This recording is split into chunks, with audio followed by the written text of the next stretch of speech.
반갑습니다. 이번 시간에는 중요한 겁니다. 12운성에 대해서 설명을 드리겠습니다. 12운성은 뭐냐? 12운성은 그냥 하나의 인생 여정이다 생각하시면 됩니다. 즉, 우리가 태어나서 죽을 때까지 삶의 단계, 순서를 12단계로 나타낸 것이 12운성입니다. 일단 이번 시간에는 12운성의 이 차례를 암기하는 것으로 모든 설명을 마치겠습니다. 순서는 이렇게 됩니다.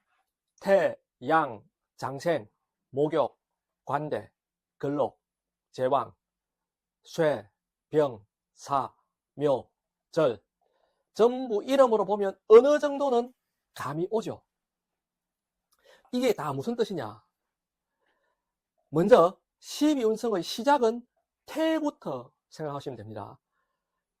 태는 정자와 난자가 만나서 입태가 됐다. 수정란이 만들어졌다. 요거 생각하시면 됩니다. 이게 태.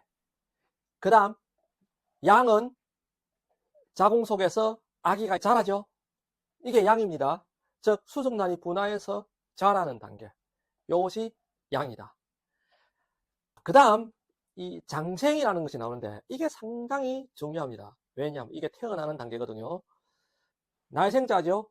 그리고 장은 성장한다는 뜻입니다. 성장해서 태어난다.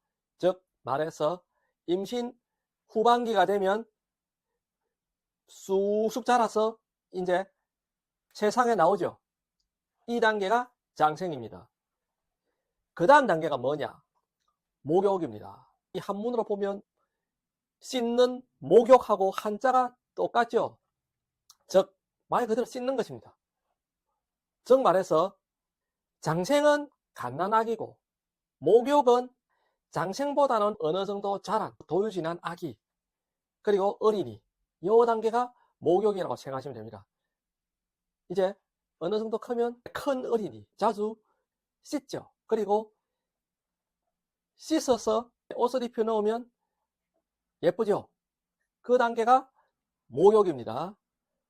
그 다음 관대 있습니다. 관대는 갓 관자에다 띠랬다죠.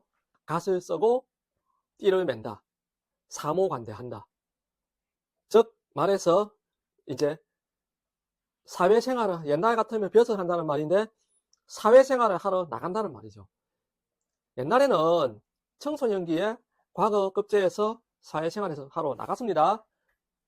즉 10대 그러니까 관대가 완전히 성인이 됐다기보다는 아직 청소년기다 이렇게 생각하시면 됩니다. 그 다음 근록 세울 근자 록자 이 록은 뭡니까? 자기 식록이죠. 그러니까 가장 혈기왕성하고 가장 열정적이고 가장 체력도 좋고 가장 일을 열심히 하는 단계다 이렇게 생각하시면 됩니다. 이것이 근록. 그 다음 제왕이 있습니다. 말은 제왕이 된다. 물론 왕이 임금왕자 아니죠. 왕할왕조죠. 제왕은 실제로 제왕 같은 면모가 있습니다. 힘이 매우 왕성합니다. 하지만 너무 왕성하기 때문에 오히려 지나치면 본인한테 좋지 않을 수 있습니다. 태부터 근록까지는 계속 상승하는 단계고 제왕부터 절까지는 이제 하강하는 거다 생각하시면 됩니다. 달도 보름달부터는 기울죠. 이 단계가 달로 말하면 보름달과 비슷하다 이렇게 생각하시면 됩니다. 그 다음 쇠. 쇠는 말 그대로 쇠퇴한다. 쇠퇴하는 단계인데 아직 힘이 남아 있습니다. 제법 힘셉니다.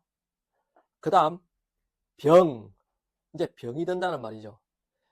이 병하고 충을 게 장생인데 장생하고 병은 둘 다 학문하고 관계가 있습니다. 어느 정도 장생은 아주 순수한 호기심에 의한 학문이라면 병은 세상의 경험이 많은 지혜로운 학문이다. 이렇게 생각하시면 됩니다.